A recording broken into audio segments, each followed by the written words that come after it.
They say blood is thicker than water, but what they don't tell you is that it can also be the perfect medium for a slow-acting poison. It's a convenient phrase, but it conveniently leaves out the part about how some family ties feel more like a tangled noose than a lifeline. Before we dive into the secret I've carried for all these years, a story of jealousy so deep it became a weapon, please take a second to subscribe to the channel, hit the like button, and drop a comment below guessing what the final twist will be. Now, where were we?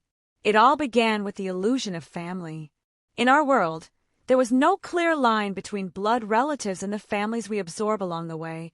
We were a tight, tangled unit, for better or worse. At the absolute center of this universe, like a demanding son, was my cousin Jenna. We grew up side by side, sharing birthdays and secrets. Two girls who were supposed to be as close as sisters. Her parents, my Aunt Sarah and Uncle David, doted on us both, but there was always an unspoken current running beneath the surface. Our family wasn't just a family. It was a quiet, constant competition, and Jenna was its star player, always draped in gold medals she hadn't necessarily earned. Her loyal lieutenants were Mark and Chloe, childhood neighbors who had long ago been folded into our family fabric. They weren't just friends. They were accessories to her personality. They orbited Jenna, basking in her larger-than-life energy, echoing her laughter, and sharpening her cruelest jokes into weapons. If Jenna delivered a backhanded compliment, Mark would add the punctuation, and Chloe would offer the silent, damning nod of agreement. Looking back, the warning signs were less like flags and more like giant, flashing billboards on fire, and for the sake of a quiet life, I chose to ignore every single one. Jenna's need to be one step ahead of me was a defining feature of our childhood. A poison dripped slowly over 2 decades. It was 1,000 tiny cuts. If I got an A on a history paper I'd studied weeks for, she casually mentioned the A+ she got in advanced calculus without even trying. If I proudly showed off a new skill, like finally learning a difficult song on the guitar, she'd wait a week and then unveil a brand new, top-of-the-line keyboard. A surprise from her parents. If I saved up for months to buy a simple leather jacket, a prized possession, she'd appear the next weekend in a designer version, a casual gift from her parents for no particular reason. My aunt would just laugh it off, ruffling my hair and saying, "Oh, that's just Jenna. She admires you so much, you know. She just wants to be like you." But it wasn't admiration. It was a relentless campaign to belittle every achievement, to shrink every joy until it was small enough to fit in her shadow. I learned to laugh along with them, to downplay my successes, to make myself smaller to keep the fragile peace. It was easier than facing the ugly truth that my own family seemed to enjoy the taste of my disappointment, treating my life like a B-plot to Jenna's blockbuster movie. The fragile peace shattered the day I landed my dream job. It wasn't just any job. It was a creative director role at a prestigious firm in the city, the kind of job I'd bled for through years of unpaid internships, all-nighters, and freelance gigs that barely paid rent. It came with a title that made my heart swell and, for the first time in my life, a salary that meant real, tangible independence. I was ecstatic, practically floating on air. I chose to tell them all at our weekly Sunday dinner, a sacred family tradition held at my aunt and uncle's house. The air was thick with the scent of roasted chicken and the usual comfortable chatter. I waited for a lull, my hands clammy, and made my announcement. The reaction was not just lukewarm, it was glacial. The clinking of forks stopped. Chloe offered a tight, forced, "Congrats." That sounded more like a condolence. Mark just stared down at his plate, suddenly fascinated by the pattern of his mashed potatoes. And Jenna smiled, a slow, deliberate smile that was all teeth and no warmth, a predator's grin. "Wow," she said, her voice a little too loud in the sudden, ringing silence. "That's surprising. I guess they're hiring anyone these days. Good for you."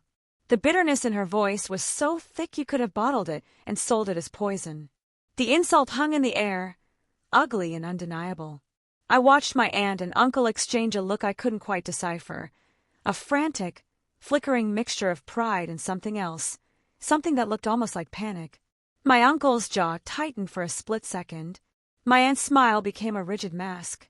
I told myself I was imagining it, that the sting I felt was just my own insecurity, a familiar reflex. I was wrong. The final piece of this looming disaster was the house. My aunt and uncle owned a beautiful, fully furnished home near our old college campus that they rented out. It was their prized investment, a symbol of their success, all modern glass and pristine white carpets. That summer, before my new job started, I had sublet a room there for 2 months. It was meant to be one last summer of fun with Jenna, Mark, and Chloe before I moved on to my new adult life. When I moved in, my aunt had me sign a temporary resident form for the homeowners association. "It's just a formality, honey," she'd said, waving her hand dismissively as she handed me the pen. "So you can use the community pool without the committee bothering you. Don't even worry about it." I scanned the flimsy piece of paper, saw the words resident and pool access, and signed without a second thought. I moved out at the end of August, returned my key, and completely forgot it ever existed. That piece of paper, that meaningless formality, was about to become the weapon they would try to ruin my life with. A few months later, I was settling into my new life, my new job, a new city. The distance from my family felt like a breath of fresh air. I was finally my own person. I was working late one Saturday night when I decided to take a break and scroll through social media. My feed was an explosion of videos and pictures from a massive party. I saw the familiar modern decor, the distinctive art on the walls. It was my aunt and uncle's house. There were dozens, maybe hundreds of people, a sea of red cups and flashing phone screens. The music was so loud I could almost feel the bass thumping through my own phone speaker. In the background of one video, I spotted them, Jenna, Mark, and Chloe, screaming with laughter, dancing on furniture, having the time of their lives. A sharp, familiar sting hit my chest. We were supposed to be family, and I didn't even know it was happening. I felt like a fool, a kid left out of the cool group's plans, an ache I thought I had outgrown. I tried to swallow the bitterness, telling myself it was probably a last-minute thing, that they just forgot to tell me. The next afternoon, my phone rang. It was Jenna. Her voice was frantic, laced with a tremor that sounded almost rehearsed, like an actress in a bad play. She told me something terrible, something catastrophic had happened. The party had gotten completely out of control. Her parents, my aunt and uncle, had decided to do a surprise visit that morning to check on the property and had walked into a war zone. She started listing the damages, her voice cracking with fake despair. A shattered glass coffee table, red wine ground into the expensive white carpets, a massive tear in a custom leather sofa, and a priceless painting ripped from the wall and apparently stepped on. The repair bill, she sobbed dramatically, was a staggering $12,000. For a split second, my heart went out to her. It sounded like an absolute nightmare. Then, her tone shifted. The manufactured panic evaporated, replaced by something cold, sharp, and calculating. "We need to talk," she said, her voice now firm and devoid of emotion. "In person. All of us. It's serious." We met at a sterile coffee shop halfway between my new apartment and our old neighborhood. The air smelled of burnt coffee and disinfectant. It felt less like a friendly chat and more like a formal deposition. An ambush. Jenna, Mark, and Chloe sat across from me, their faces arranged in a bizarre mask of grim seriousness. Jenna slid a crumpled, stained invoice across the table. It was a list of damages with a terrifyingly precise number at the bottom, $12,350. "Here's the situation," she began, adopting the condescending tone of a CEO addressing a clumsy intern. "The party got out of hand. Complete strangers showed up. We think they might have been friends of yours from college." I stared at her, my mind struggling to process the sheer audacity. "Friends of mine? Jenna, I wasn't even there. I was 15 miles away in my apartment, working. How could they possibly be my friends?" She waved her hand dismissively, as if my alibi was a minor, irrelevant detail. "It doesn't matter," she said flatly. "What matters is that your name is on the HOA agreement from when you lived there. My parents' lawyer says that because you were the last official resident on their forms, you're legally liable for any damages that happen on the property. We also got a huge fine from the HOA because of the noise, which is also your responsibility." The floor seemed to drop out from under me. The air in my lungs turned to ice. "Liable? I moved out months ago. That's insane. That was a temporary form for the pool." Mark, who had been staring intently into his empty coffee cup, finally looked up. His expression was one of pained reluctance, a performance worthy of an Oscar. "Look, we don't want to do this to you," he said, his voice soft and full of fake sympathy. "But Mom and Dad are threatening to sue all of us for the money. It's just simpler if one person takes the fall. And since you just got that big fancy job, you're the only one who can actually afford to pay it." And there it was, the real motive, laid bare under the harsh fluorescent lights of the coffee shop. This wasn't about liability, this was punishment for my success. My new salary wasn't my security, it was their emergency fund. Chloe, as always, said nothing. She just sat there, scrolling endlessly through her phone, refusing to meet my eyes. A silent, complicit coward. "So let me get this straight," I said, my voice trembling not with fear, but with a cold, rising fury. "You three throw a rager, invite the entire world, destroy your own parents' house, and you expect me to pay for all of it? All $12,000. Jenna leaned forward, her eyes glinting with a victory she thought was already won. "It's the only way that's fair," she said, without a single trace of irony. I stood up so fast my chair screeched against the tile, the sound echoing the scream building in my chest. "Absolutely not. You can tell your parents and their very creative lawyer to expect a call from mine." I turned and walked out, leaving them sitting there with their disgusting, outrageous demand hanging in the air between them. The family I thought I had was gone, but the war had just begun. I went home and paced my apartment for hours, a caged animal buzzing with adrenaline and rage. But as the initial shock wore off, it was replaced by something else, a cold, quiet determination. I was not going to be their scapegoat. I would not let them tarnish my name or steal my future because they couldn't stand to see me build one for myself. This is where my story takes a turn. You see, I wasn't just a blindsided victim. For years, I had felt the shifting dynamics, the growing jealousy. I had suspected Jenna was capable of something like this. So, a few weeks before the party, I had taken precautions. I had a mole. My investigation started with going back through all the social media posts from the party, but I wasn't just looking for familiar faces. I was looking for one person in particular, a guy named Alex. Alex was a friend of a friend, someone I knew casually but trusted implicitly. He'd never been a fan of Jenna's queen bee act and had witnessed her casual cruelty before. I'd asked him to go to the party and just keep an eye on things for me, under the guise of being a friend's plus one. I had a gut feeling something would happen, and I wanted a witness. I messaged him, "Hey, saw you were at Jenna's party. Looked wild. Anything interesting happen?" His reply came almost instantly. "Dude, it was a complete mess," he wrote. "And you were right to be suspicious. Jenna was acting unhinged all night. She spent half the time complaining about you, going on and on about your new job and how you thought you were too good for everyone now." My heart ached, but it also hardened. So I wasn't imagining it. I wasn't crazy. Then, Alex dropped the bombshell I was waiting for. And the damage? A lot of that was them. It was deliberate. I literally saw Mark take a box cutter to the sofa as a joke, while Jenna was laughing and filming it on her phone. My blood ran cold. It was worse than I thought. They didn't just let the damage happen. They caused it. "Are you serious?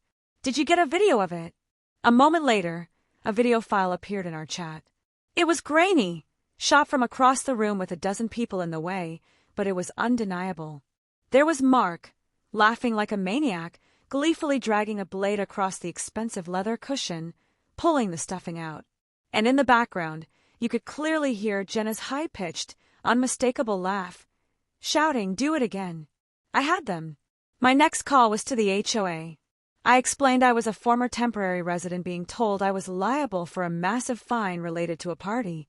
The woman on the phone was audibly confused. She pulled up the records for my aunt and uncle's property.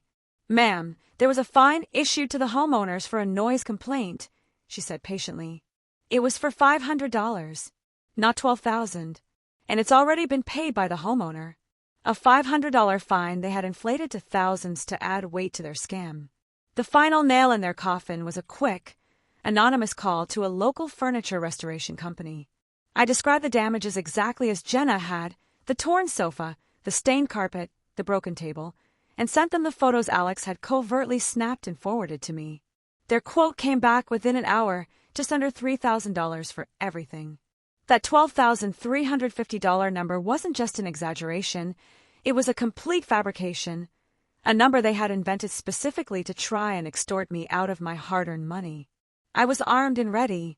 I sent a simple text to Jenna. We need one final meeting to sort this out. My place. Tomorrow at 7 p.m. It's important you're all there. The bait was set. Then, I made one more call, this time to my Aunt Sarah and Uncle David. I told them I had crucial, time-sensitive information about the damages to their house and that it was vital they attend the meeting. The only condition was that they absolutely could not tell Jenna they were coming. The next night, Jenna, Mark, and Chloe swaggered into my apartment. They looked smug, triumphant, clearly expecting me to fold, to have a cashier's check waiting for them on the coffee table. Their arrogant smirks faltered, then completely vanished, when they saw who was sitting on my sofa. My aunt and uncle.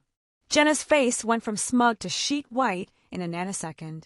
Mark looked like he wanted the floor to swallow him whole. I let them stand there in the horrified, deafening silence for a long moment before I began. "Thanks for coming, everyone," I said, my voice chillingly calm. "I've done a little research since our last chat." I laid out my evidence, piece by piece, like a prosecutor giving a closing argument. Point 1, I wasn't at the party. According to my phone's GPS location data, which I have printed right here, I was at home, 15 miles away for the entire night. I placed the printout on the table. Point 2, the HOA fine you claimed was thousands and thousands of dollars was actually for $500 for a simple noise complaint. I had the email confirmation from their office right here. I saw my aunt's hand fly to her mouth. Her eyes darted from the paper to her daughter's pale face. Point 3, the damage bill for over $12,000 was pure fiction. I got an independent quote from a reputable company for the actual damages, which comes to just under $3,000. I slid the quote across the table. My uncle picked it up, his knuckles white. "And finally," I said, picking up my TV remote. Point 4. I hit play. The grainy, dark video filled a large screen. Mark, my pseudo-cousin, gleefully destroying the sofa. And Jenna, my actual cousin, her laughter echoing through my now silent apartment, a soundtrack to her own betrayal. The room was frozen. My Uncle David was just staring at his daughter, his face a perfect, terrifying mask of disbelief, fury, and profound disappointment. Mark looked like he was about to be physically sick. Chloe was staring at the floor, so intently it seemed she was trying to melt through it. The fallout was immediate and brutal. My aunt and uncle couldn't stop apologizing to me, their words tumbling over each other in their shame and shock. They made it crystal clear, right there in my living room, that Jenna, Mark, and Chloe would be paying for every single cent of the actual damages. For Jenna, the free ride she had enjoyed her entire life was officially over. Her parents cut her off completely until she and her friends paid back the full amount for the repairs. Mark had to sell his car and get a second job waiting tables, just to cover his share. The friend group didn't just break, it completely shattered, leaving nothing but the bitter dust of resentment and lies. It was a painful, stressful, and soul-crushing ordeal, but it taught me a powerful lesson. Sometimes the people you call family are just waiting for the right opportunity to show you their true colors. Jealousy is a nasty, insidious poison, and I learned the hard way to trust my gut when it tells me something isn't right. I may have lost a cousin and 2 people I considered family, but in the end, I realized they were never really my family to begin with. They were just people I had the misfortune of being related to.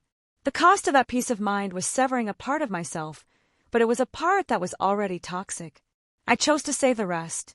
If this story left you speechless, smash that like button right now. Tell me in the comments, was justice served, or did I go too far? And don't forget to subscribe. You won't want to miss next week's chilling confession.